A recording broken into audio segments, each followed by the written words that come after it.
ಬೆಲೆ ಕುಸಿತ, ರೈತರು ಕಂಗಾಲು. ದೀಪಾವಳಿಗೆ ಉತ್ತಮ ಬೆಲೆ ನಿರೀಕ್ಷೆಯಲ್ಲಿದ್ದ ರೈತರಿಗೆ ನಿರಾಸೆ. ಹೂವು ಬೆಳೆಗೆ ಪ್ರಖ್ಯಾತಿ ಹೊಂದಿರುವ ಚಿಕ್ಕಬಳ್ಳಾಪುರ ಜಿಲ್ಲೆಯಲ್ಲಿ ಕಳೆದ 1 ತಿಂಗಳಿನಿಂದ ಹೂವುಗಳ ಬೆಲೆ ಪಾತಾಳಕ್ಕೆ ಕುಸಿದು ರೈತರು ತಾವು ಬೆಳೆದಿದ್ದ ಹೂವುಗಳನ್ನು ತಿಪ್ಪೆಗೆ ಸುರಿತಿದ್ದಾರೆ. ಹೂವಿನ ವರ್ತಕರ ಸಂಘದ ಅಧ್ಯಕ್ಷ ಮುಷ್ಟೂರು ಶ್ರೀಧರ್ ಮಾತನಾಡಿ, ಕೊನೆಗೆ ದೀಪಾವಳಿ ಹಬ್ಬಕ್ಕೇನಾದರೂ ಒಳ್ಳೆಯ ಬೆಲೆ ಸಿಗಬಹುದು ಅಂತ ನಿರೀಕ್ಷೆಯಲ್ಲಿದ್ದ ರೈತರ ಆಸೆಗೆ ತಣ್ಣೀರೆರೆಸಿದಂತಾಗಿದೆ. ಇದಕ್ಕೆ ಕಾರಣ ನಿರಂತರವಾಗಿ ಸುರಿಯುತ್ತಿರೋ ಮಳೆಯಿಂದ ಹೂವುಗಳು ನೆಂದು ತೊಪ್ಪಿಯಾಗಿದ್ದು, ಇದರಿಂದ ಹೊರ ರಾಜ್ಯಗಳಿಗೆ ಹೂಗಳನ್ನು ರಫ್ತು ಮಾಡಲು ಸಾಧ್ಯವಾಗದೆ ಚಿಕ್ಕಬಳ್ಳಾಪುರ ಹೂವಿನ ಮಾರುಕಟ್ಟೆಯಲ್ಲಿ ಹೂಗಳು ಇಲ್ಲೇ ಉಳಿದು ಹೋಗಿದ್ದರಿಂದ ಬೆಲೆ ಕುಸಿತ ಕಂಡಿದೆ. 1 ಕೆಜಿ ಮೆರಾಬುಲ್ ಗುಲಾಬಿಗೆ 100 ರೂಪಾಯಿ, ಸೇವಂತಿಗೆ 60 ರಿಂದ 80 ರೂಪಾಯಿ, ಚಾಕ್ಲೇಟ್ ಹೂವು 50 ರಿಂದ 60, ಚೆಂಡು ಹೂವು 20 ರಿಂದ 30 ರೂಪಾಯಿ ಬೆಲೆ ಇದೆ. ಇದರಿಂದ ದೀಪಾವಳಿಗೆ ಉತ್ತಮ ಬೆಲೆ ನಿರೀಕ್ಷೆ ಇದ್ದ ರೈತರಿಗೆ ನಿರಾಸೆಯಾಗಿದ್ದು, ಇತ್ತ ವರ್ತಕರು ಸಹ ಸರಿಯಾದ ವಹಿವಾಟು ಇಲ್ಲದೆ ತಲೆ ಮೇಲೆ ಕೈ ಇಟ್ಕೊಂಡು ಕೂರುವಂತಾಗಿದ್ದಾರೆ. ಸರ್, ನನ್ನ ಹೆಸರು ಮುಷ್ಟೂರು ಶ್ರೀಧರ್, APMC ಹೂವಿನ ವರ್ತಕರ ಸಂಘದ ಅಧ್ಯಕ್ಷರು, ಚಿಕ್ಕಬಳ್ಳಾಪುರ.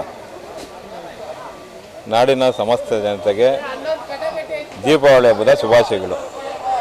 ಸರ್, ಇವತ್ತು APMC ಚಿಕ್ಕಬಳ್ಳಾಪುರದಲ್ಲಿ ಹೂವಿನ ದರಗಳು ಸುಮಾರು ಕುಸಿತ ಆಗಿದ್ದು ರೈತರಿಗೆ ತುಂಬಲಾರದ ನಷ್ಟ ಆಗಿದೆ. ಮೊದಲನೇದಾಗಿ ವರ್ಷ ಪೂರ್ತಿ ಬೆಳೆ ಬೆಳೆದು ಅವರೇನೋ ಬಂಡವಾಳ ಹಾಕಿ ಕೂಲಿ, ವಿಪರೀತ ಕೂಲಿ, ಬೇಸಾಯಗಳಿಗೂ ಔಷಧಿಗಳಿಗೆ ಬರ್ತಾ ಇಲ್ಲ. ಉದ್ದೇಶ ಏನು ಅಂದರೆ, ಯಥೇಚ್ಛವಾಗಿ ಮಳೆ ಬೀಳೋದ್ರಿಂದ ಹೊರ ರಾಜ್ಯಗಳಿಗೆ ಹೂವು ಪಾರ್ಸಲ್ ತಡೀತಾ ಇಲ್ಲ, ಹಾಗಾಗಿ ಡ್ಯಾಮೇಜ್ ಬರ್ತಾ ಇದೆ. ಹಾಗಾಗಿ ಈ ದೀಪಾವಳಿ ಹಬ್ಬಕ್ಕೆ ಏನು ರೈತರಿಗೆ ಏನು ಅಂಥ ಲಾಭ ಸಿಕ್ಕಿಲ್ಲ. ಪಾಪ ರೈತರು ಕಷ್ಟ ಬಿದ್ದು ಅವರು ಕೂಲಿ ಬೇಸಾಯಗಳಿಗೆ ಬಂಡವಾಳ ಹಾಕಿರ್ತಕ್ಕಂಥದ್ದು ಬರ್ತಾ ಇಲ್ಲ. ನಮಗೆ ನೋವಾಗಿದೆ ಸರ್. ನಮ್ಮ ಮಾರ್ಕೆಟಿಂದ ಹೈದರಾಬಾದು, ಕೇರಳ, ಬಾಂಬೆ, ವಿಜಯವಾಡ, ಸುಮಾರು ರಾಜ್ಯಗಳಿಗೆ ಇಲ್ಲಿಂದ ಹೆವಿ ಪ್ರೊಡಕ್ಷನ್ ಇರೋದು ಚಿಕ್ಕಬಳ್ಳಾಪುರ. ಇಡೀ ಭಾರತ ದೇಶದಲ್ಲಿ ಚಿಕ್ಕಬಳ್ಳಾಪುರದಲ್ಲಿ ಪ್ರೊಡಕ್ಷನ್ ಬಂದಂಗೆ ಯಾವ ರಾಜ್ಯದಲ್ಲೂ ಬರೋಲ್ಲ. ಕರ್ನಾಟಕ ರಾಜ್ಯದಲ್ಲಿ ಚಿಕ್ಕಬಳ್ಳಾಪುರ ಬಿಟ್ಟರೆ ಎಲ್ಲಿ ಬರೋಲ್ಲ ಇಂಥ ಪ್ರೊಡಕ್ಷನ್. ಅದರಿಂದ ಇಲ್ಲಿ ಪ್ರೊಡಕ್ಷನ್ ಇರೋದ್ರಿಂದ ಎಕ್ಸ್ಪೋರ್ಟು ಹೊರ ರಾಜ್ಯಗಳಿಗೆ ಎಲ್ಲ ಚೆನ್ನಾಗಿ ಇಲ್ಲಿಂದ. ಸರ್, ಹೂವು ಇವತ್ತು ಬಂದು 80 ರಿಂದ 100, 120 ರೂಪಾಯಿ ರೋಸು, ಚೆಂಡು 10 ರೂಪಾಯಿನಿಂದ 20 ರೂಪಾಯಿ. ಅದು ಚೆನ್ನಾಗಿದ್ದರೆ, ಇಲ್ಲ ಅಂದರೆ ಪಾಪ ಅದು ಹೋಗ್ತಾ ಇಲ್ಲ. ಶಾಮಂತಿಗೆ ಬಂದು 50 ರಿಂದ 100 ರೂಪಾಯಿವರೆಗೂ ಇದೆ. ಇತ್ಯಾದಿ ಬೆಲೆಗಳಿರ್ತವೆ ಬೇರೆಯವಾಗೆಲ್ಲ. ಸರ್, ನಾನು ಮಂಡಿ ಓಪನ್ ಮಾಡಿ 15 ವರ್ಷ ಆಯಿತು. 15 ವರ್ಷದಿಂದ ನಿರಂತರವಾಗಿ ಹಬ್ಬಗಳ ಟೈಮಲ್ಲಿ ಪಾಪ ಹೂವು ಏನೋ ರೇಟ್ ಸಿಗ್ತೈತೆ ಅಂತ ಬಂದಿರ್ತಾರೆ. ಊಟ ಟಿಫನ್ ಮಾಡಿರಲ್ಲ, ಹಂಗೆ ಬಂದಿರ್ತಾರೆ ರೈತರು. 15 ವರ್ಷದಿಂದ ನಿರಂತರವಾಗಿ ನಮ್ಮ ಅಂಗಡಿಗೆ ಬರೋಂಥ ರೈತರಿಗೆ ತಿಂಡಿ ವ್ಯವಸ್ಥೆ ಮಾಡ್ತೀನಿ.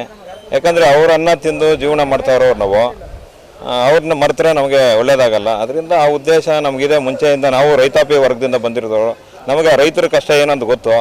ಆ ಉದ್ದೇಶ ಇಟ್ಕೊಂಡು ನಾನು ವರ್ಷವೂ ಅಷ್ಟೇ ಪ್ರತಿ ಹಬ್ಬಕ್ಕೂ ನಾನು ನಿರಂತರವಾಗಿ ಮಾಡ್ಕೊಂಡೇ ಬಂದಿದ್ದೀನಿ. ಮುಂದಿನ ದಿನಗಳಾಗೂ ಅಷ್ಟೇ ನಾವು ಏನು ಹಸ್ಕೊಂಡು ಬಂದಿರ್ತಾರೆ ರೈತರು, ಹಸುನೀಗಿಸುವಂಥ ಕೆಲಸ ಮಾಡ್ತೀನಿ ಅಂತ ಹೇಳ್ಬಿಟ್ಟು ಈ ಸಂದರ್ಭದಲ್ಲಿ.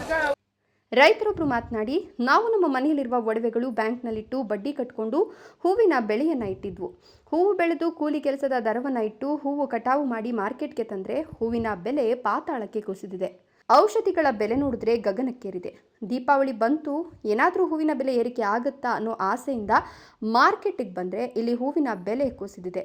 ಕೆಲ ರೈತರು ತಿಪ್ಪೆಗೆ ಎಸೆಯುವಂತೆ ಆಗಿದೆ ಅಂತ ತಮ್ಮ ಅಳಲನ್ನು ತೋಡ್ಕೊಂಡಿದ್ದಾರೆ.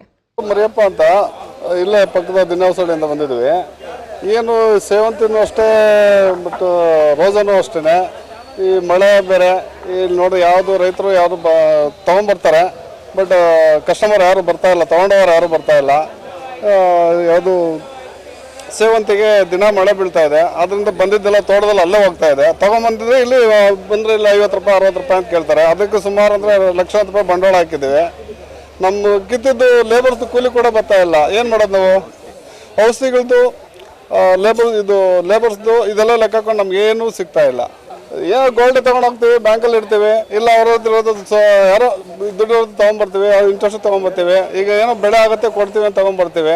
ಅದು ನೋಡ್ರಿ ಹಿಂಗಾಗ್ಬಿಟ್ರೆ ನಾವೇನು ಮಾಡೋದು? ತುಂಬಾ ಕಷ್ಟ ಆಗಿದೆ. ದೀಪಾವಳಿಗೆ ಏನೂ ಇಲ್ಲ ಸರ್, ದೀಪಾವಳಿಗೆ ಯಾವ ರೇಟು ಏನೂ ಇಲ್ಲ. ಮಿನಿಮಮ್ ಸೇವಂತಿ ಎಲ್ಲನೂ ಇಲ್ಲಿ ಮಾರ್ಕೆಟಲ್ಲಿ ಬಂದುಬಿಟ್ಟು 60, 50, 100 ರೂಪಾಯಿ ಒಳಗಡೆ ಇದೆ. ರೋಸು ಅಷ್ಟೇ 100 ರೂಪಾಯಿ, 50-60 ರೂಪಾಯಿಂದ 100-120 ರೂಪಾಯಿ ಅಷ್ಟೇ ಲಾಸ್ಟ್ ಇದೆ.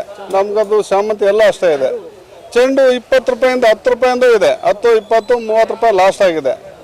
ಏನು ಬರುತ್ತೆ, ಅದಕ್ಕೆ ಎಷ್ಟು ಗೊಬ್ಬರ ಬೇಕು, ಎಷ್ಟು ಬೇಸಾಯ ಬೇಕು, ಎಷ್ಟು ಅದು ಬಂಡವಾಳ ಹಾಕಿರ್ತೀವಿ, ಕೂಲಿ ಏನಿದೆ, ಅದು ರೈತರು ತುಂಬಾ ಸಮಸ್ಯೆ ಇದೆ ಸ್ವಾಮಿ. ಯಾವುದು ಏನು ಸಿಗ್ತಾ ಇಲ್ಲ. ಹೌದೌದು. ಈಗಿನ ಸಿಚುವೇಶನ್ ಅದು ಬರ್ತಾ ಇಲ್ಲ. ಈ ಮಳೆ ಬೀಳಿಲ್ಲ ಅಂದಿದ್ರೆ ನಮ್ಗೆ ಸಿಗ್ತಾ ಇತ್ತು, ಪರವಾಗಿಲ್ಲ, ಏನೋ ವರ್ಕೌಟ್ ಆಗ್ತಾ ಇತ್ತು. ಮಳೆ ಎಲ್ಲ ಬಂತು, ಏನು ಮಾಡೋಕ್ಕಾಗ್ತಾ ಇಲ್ಲ. ಹಂಗೆ ಅಷ್ಟೊಂದು ಕಷ್ಟ ಆಗ್ಬಿಟ್ಟಿದೆ. Jangalahalli Ashwath, power news 1, Chikkaballapur.